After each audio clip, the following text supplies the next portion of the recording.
Hi friends, बोल बंदे में आपका स्वागत है। यह बातें होती है दिल से, बिना कोई फिल्टर के। आज 15 अगस्त के यौम आज़ादी के मौके पर हम देश के तमाम लोगों को यौम आज़ादी की मुबारकबाद पेश करते हैं। और आज हम मिलने वाले हैं सलीम शेख, जो प्रेसिडेंट है माइनॉरिटी सोशल इकोनॉमिक फोरम के, और अबरार खान साहब जी से, जो वाइस प्रेसिडेंट है माइनॉरिटी सोशल इकोनॉमिक फोरम के। अस्सलाम वालेकुम सर। वालेकुम सलाम व रहमतुल्लाहि व बरकातुहू। सर, आपके हिसाब से मुस्लिम बैंक के जो इरेगुलरिटीज हुई है उनका नेचर क्या है?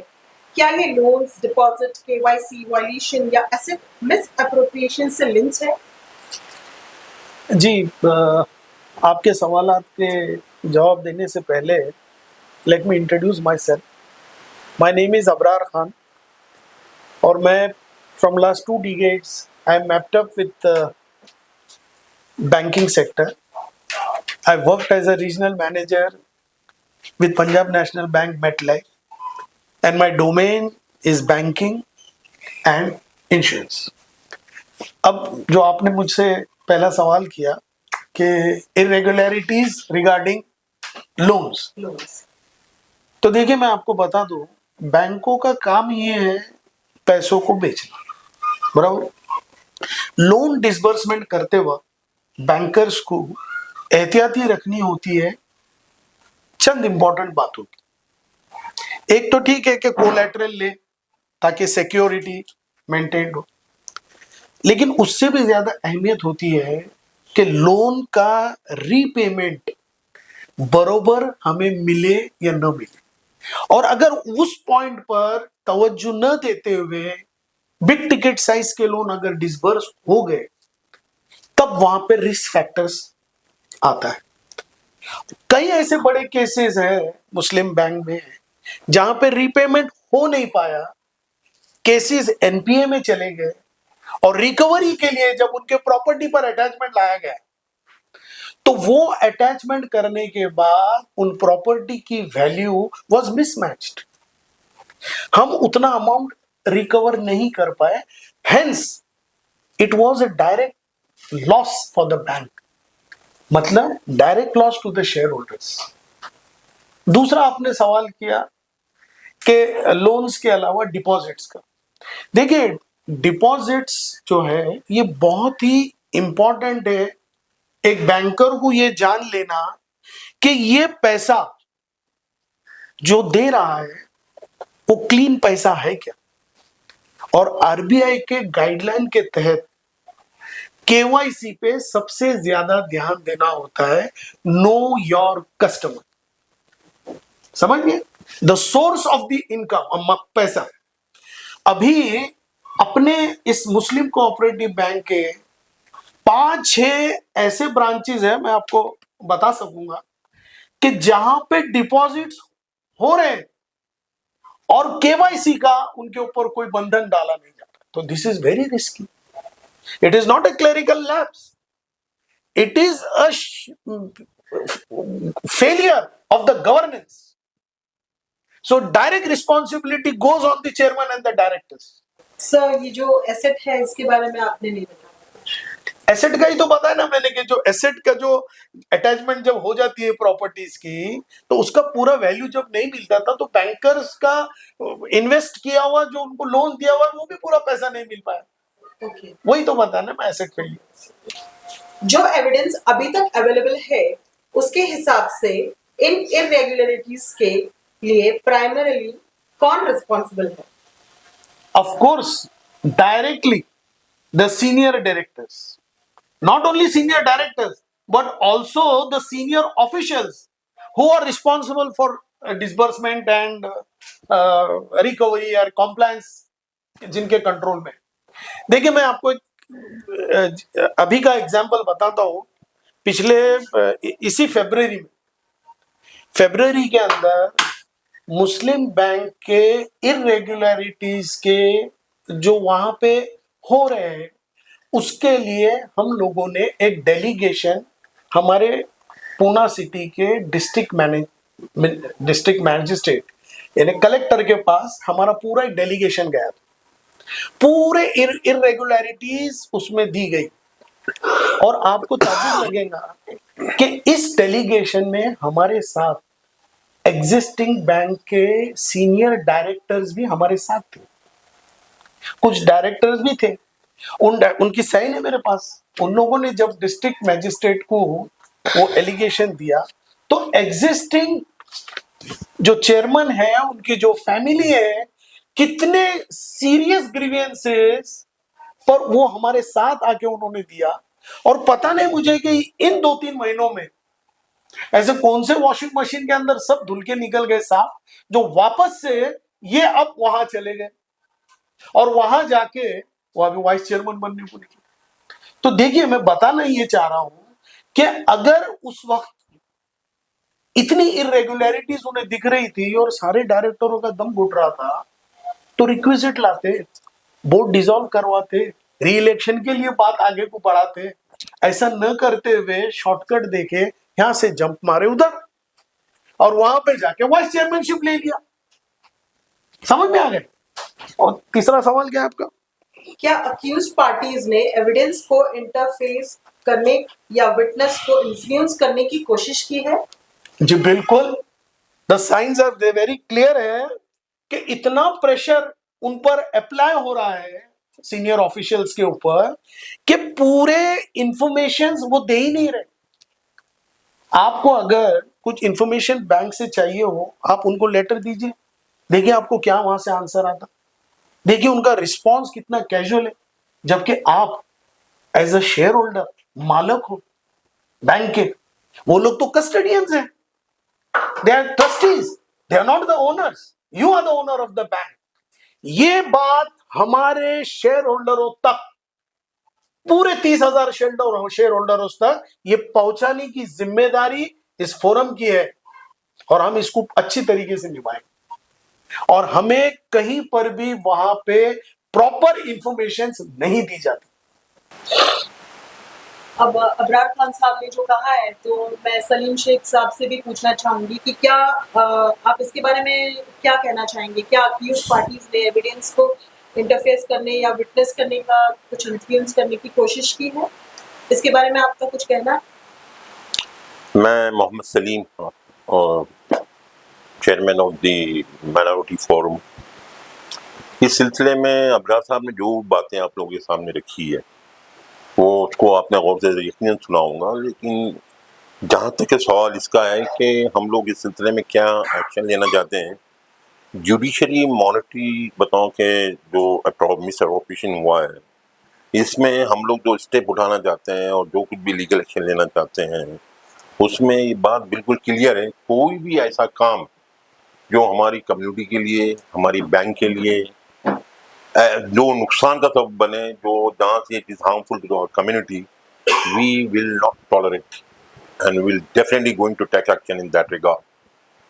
माइनॉरिटी फोरम इसीलिए वजूद में आया है, इसीलिए इसका फॉर्मेशन किया गया है कि हमारी कम्युनिटी का हर वो प्रॉब्लम जिसको हम सॉल्व कर सकते हैं, definitely we going to solve it.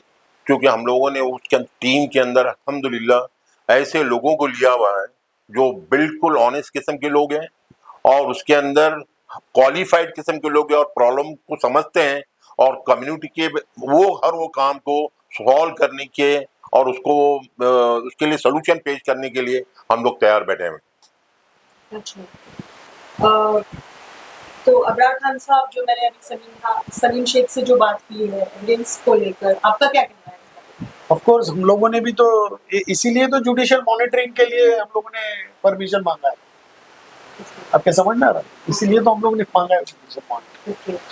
क्या डिपॉजिटर्स के फंड्स रिस्क में है? देखिए, रिस्क के रिलेटेड मैं आपको एक बता दूं, अगर गवर्नेंस में फेलियर हो गए तो रिस्क का ग्राफ बढ़ जाता।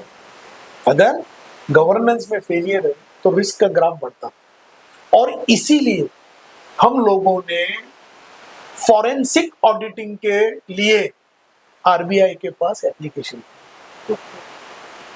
यानी आप लोगों ने ऑलरेडी सेफगार्ड्स के लिए फॉरेंसिक वालों को, हाँ, और आरबीआई का कॉम्प्लायंस हो और फॉरेंसिक ऑडिटिंग उसके अंदर करवाना बहुत जरूरी है, ताकि ये लूप होल्स और ये पूरा टनल जो है ये पूरा प्रॉपर सीमेंटेड रहे। स्टेप्स ले रहे हैं। हाँ, और हाई वैल्यू लोन जो डिस्पर्स कर रहे हैं ना, उसको भी थोड़ा फ्रीजिंग और चेक एंड करेक्ट का हम एक राइडर जोड़ना चाह रहे हैं। ओके।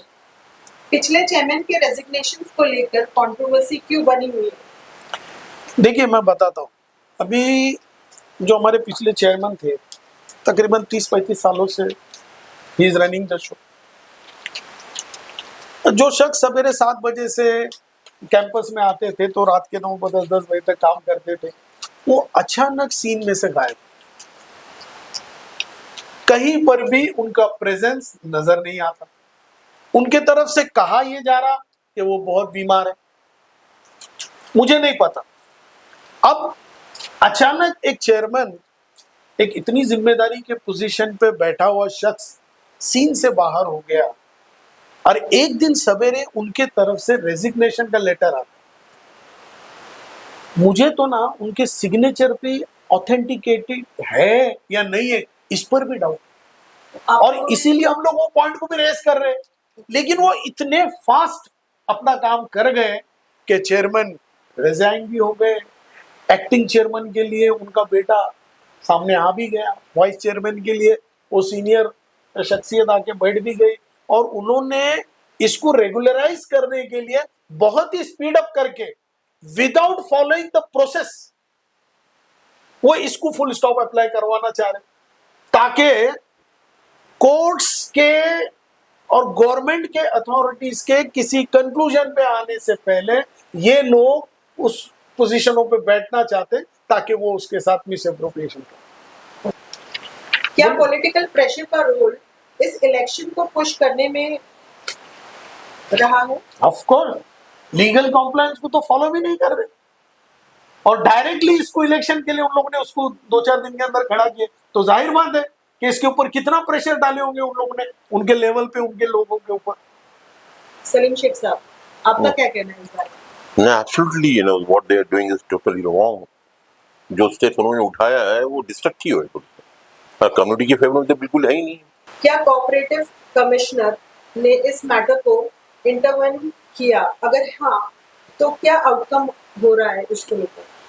देखिए, despite been informing and taking a delegation to the commissioner office, where we have already given everything in writing, लेकिन इस 1-2 महीने के अरसे में हमें, हमारे फोरम को कहीं पर भी ये नजर नहीं आया कि उन्होंने कुछ हार्श स्टेप्स उठाए।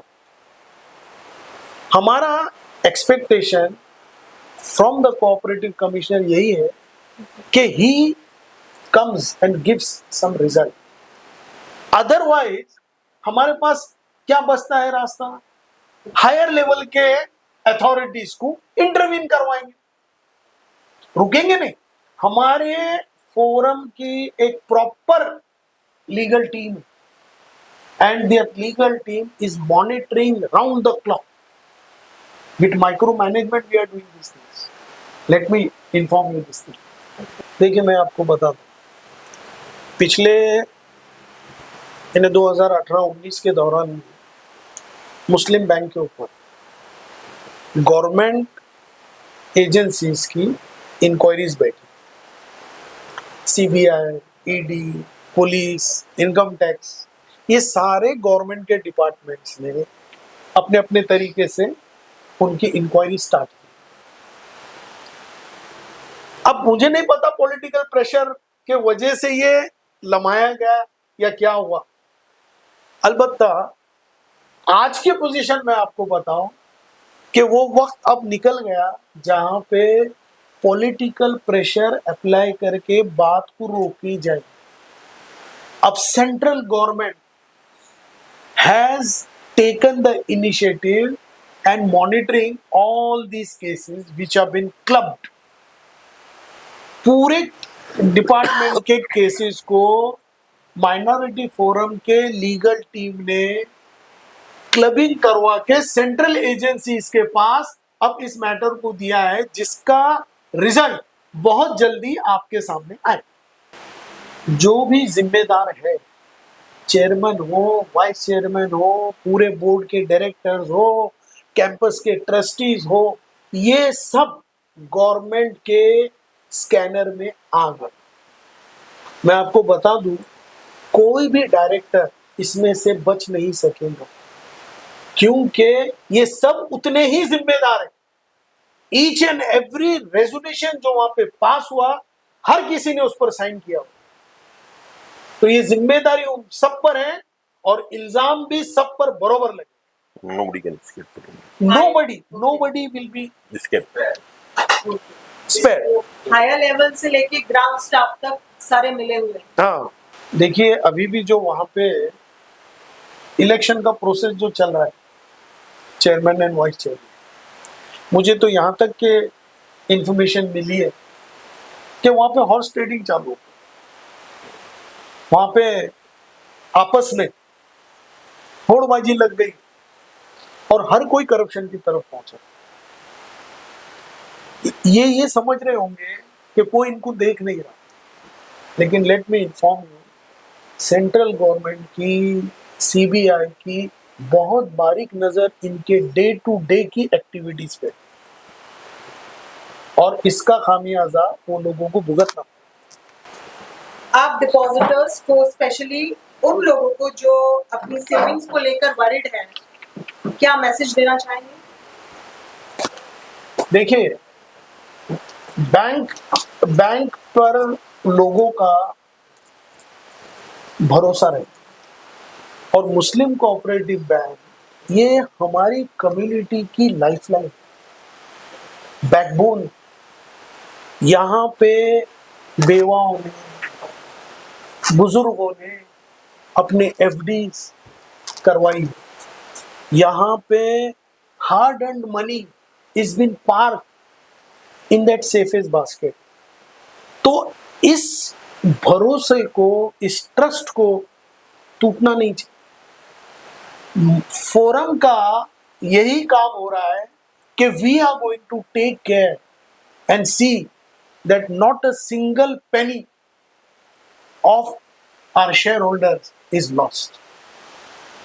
और वो हम लोग हमारे तरीके से काम कर रहे हैं।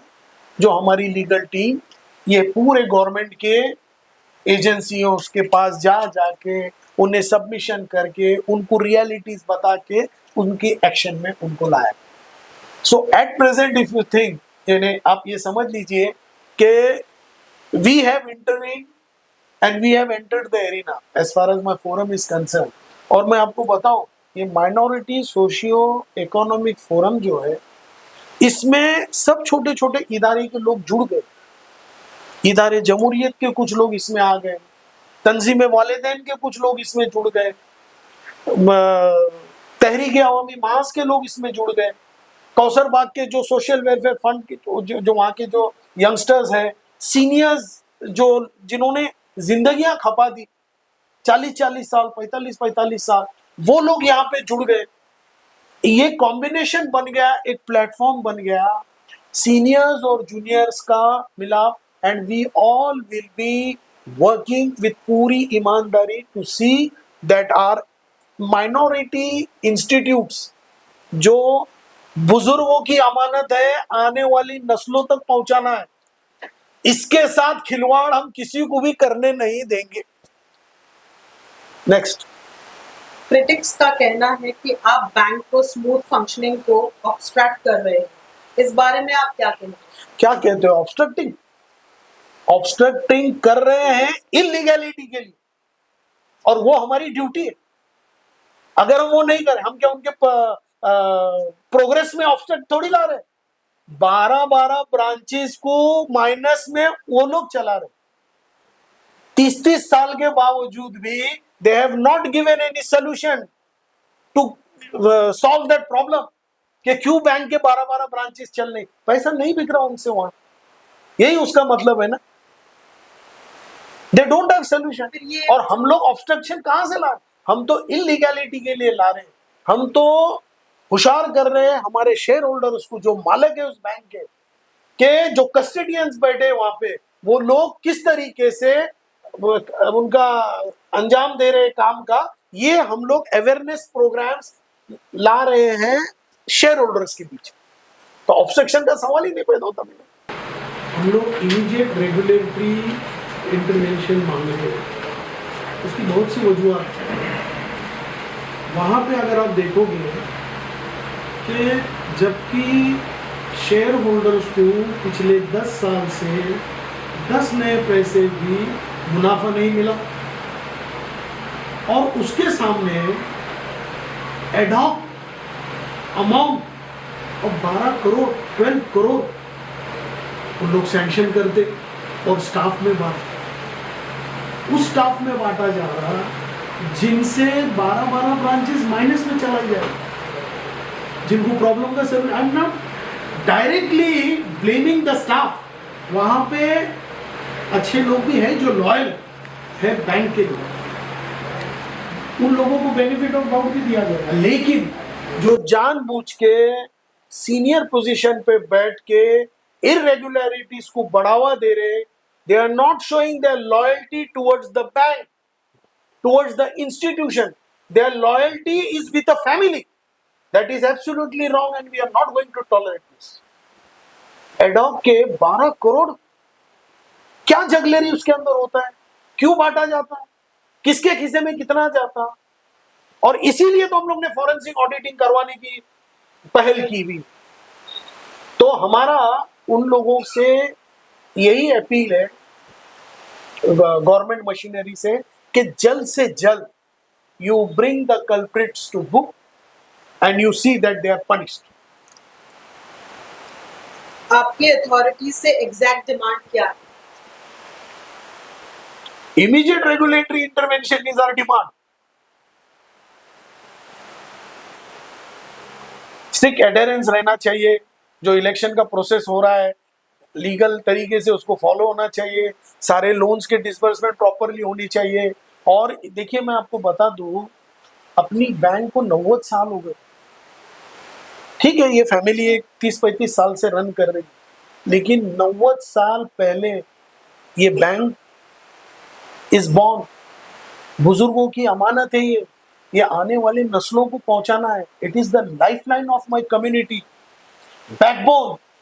मैं आपको बताऊं, एप्पल टू एप्पल अगर आप कंपेयर करो तो मुस्लिम बैंक के बाद आए हुए हैं कई कोऑपरेटिव बैंक्स, कॉस्मोस हो गया, शामराव विठलराव बैंक हो गई, वो सारस्वत की आप ले लीजिए, थाना की Janata Sahakari bank, they have reached 90,000 crore.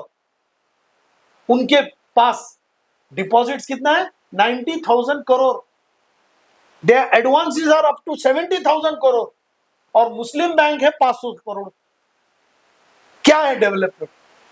और ये जो एफडी के बारे में पूछना था, 180 से 200 करोड़ का जो एफडी है उसको निकालने का कुछ डिमांड कर रहे हैं। नहीं, वो एक अलग चीज है।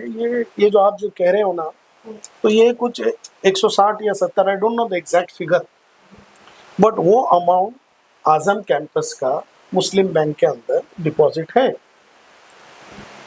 और वो डिपॉजिट अमाउंट अचानक निकालना इतना आसान नहीं। उसका प्रेशर डाल के कोई सिंसियर डायरेक्टरों को अगर मिसयूज करवा रहे, तो ये भी मैं उन लोगों को बता दूं कि इतना आसान नहीं होता इतने बड़े इंस्टीट्यूट का इतना पैसा अचानक निकाले, उसका प्रोसेस है।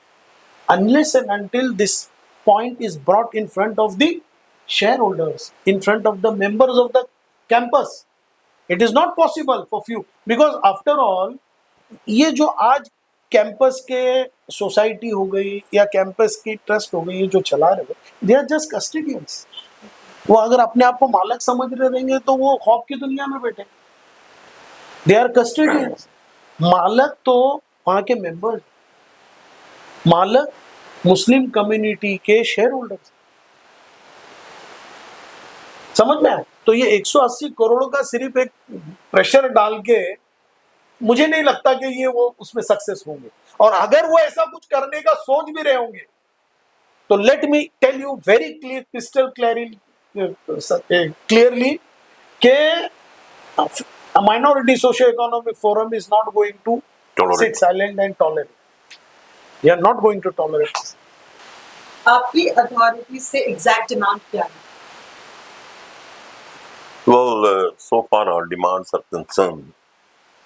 जो हमारी अथॉरिटीज बैठी है हमारे मुस्लिम बैंक के अंदर, उनसे तो डिमांड जो भी हम करें शायद पता नहीं वो हमारी फुलफिल करें या नहीं करेंगे, लेकिन एक एग्जैक्टली अगर मैं ये बात कहूँ कि अभी आइंदा आने चंद दिनों में आने वाले जो इलेक्शन है, उस इलेक्शन के अंदर इलेक्शन ऐसा होना चाहिए जो बिल्कुल ट्रांसपेरेंट हो और सबको पता है ये बात, हर आदमी जानता है मुस्लिम बैंक के अंदर जो काम कर रहे हैं बाहर भी है कि इलेक्शन को किस तरह ये लोग मैनेज करते हैं और किस तरह से बताओ इलेक्शन के अंदर कौम का पैसा इस्तेमाल होता है अपने फेवर में इलेक्शन को लाने के लिए।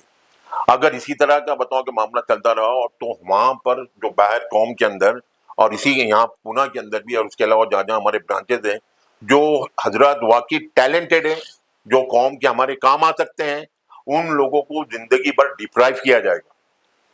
इस फोरम की सबसे बड़ी जिम्मेदारी है कि उस कुर्सी पे उन लोगों को बिठाए जो सिर्फ और सिर्फ अपने कैरेक्टर बेस के ऊपर इस कौम को फायदा पहुंचा सकते हैं। तो हम ऐसा इलेक्शन चाहते हैं कि वो इलेक्शन के अंदर वहां पर वो जब कंडक्ट करे तो पूरी की पूरी ईमानदारी के साथ में इलेक्शन करे, वरना ये इलेक्शन हमारे किसी काम का नहीं है। और हम सभी लोगों से ये डिमांड करेंगे कि ऐसे काम के लिए जो गलत काम होता है उसमें कभी भी उनका साथ ना दें और सही काम का साथ दें, ताकि हम लोग इस कौम को आगे लेके बढ़ सकें। इससे पहले भी वहां के जिम्मेदार जो हजरात हैं उनसे ये सवाल किया था कि आप your owner of the campus और your custodian of the campus, तो वहां भी उन्होंने कोई जवाब नहीं दिया। और यहाँ हम लोगों को ये बात समझनी चाहिए कि so for the bank is concern, जहां तक कि बैंक का ताल्लुक है, बैंक और हमारा इंस्टीट्यूशन जो है हाजी गुलाम ट्रस्ट, ये एक जिस्म के दो हिस्से हैं, जिसको उर्दू में यकजान और दो खालिब कहते हैं, कि ये अलग हो ही नहीं सकते एक दूसरे से। और अलग करना भी एक बहुत बड़ी हमारी हमाकत होगी। और जो सोचते हैं इस सिलसिले के अंदर कि इस तरह का हो सकता है, तो उनको 50 मरतबा नहीं 1000 मरतबा सोचने की जरूरत है। तो यहाँ पर जो ये कदम उठाने का उन्होंने जो फैसला किया था कि हम इसको स्मॉल फाइनेंस बैंक में तब्दील कर देंगे और इससे कौम का ये फायदा होता है, ये गुमराही, बहुत बड़ी गुमराही है। और कोऑपरेटिव बैंक को वो बिल्कुल वो सेक्टर जो कोऑपरेटिव सेक्टर्स है, इसके लिए पिछले 100 साल की जो हमारी क्रेडिबिलिटी है और हमने जो उसको संभाल के लाया है और जो हमारी कौम का एक बहुत बड़ा एसेट है। इस पूना के अंदर दो एसेट हमारे बहुत बड़े हैं, एक तो बैंक है और दूसरा हाजी गुलाम ट्रस्ट है। अगर ये चला जाए, ये हमारे हाथों से निकल जाए, तो यकीनन हम पूरे के पूरे यतीम हो जाएंगे, इल्मी एतबार से भी और माशी एतबार से भी।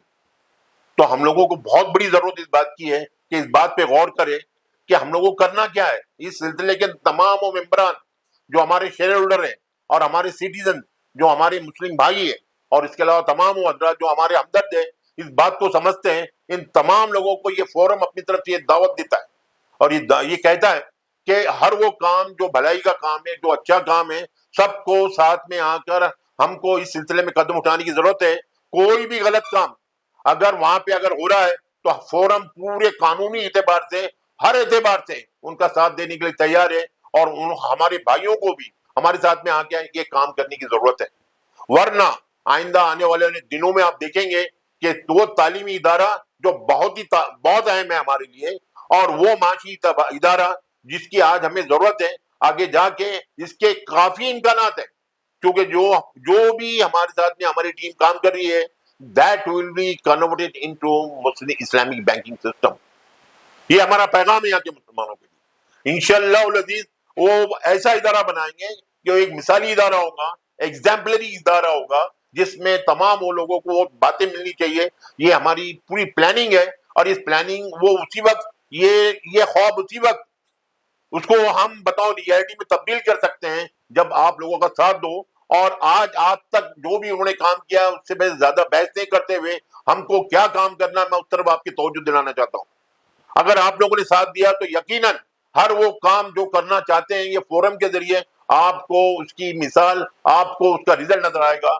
मैं ये बात कहकर अपनी बात खत्म करता हूँ। वस्सलाम वालेकुम।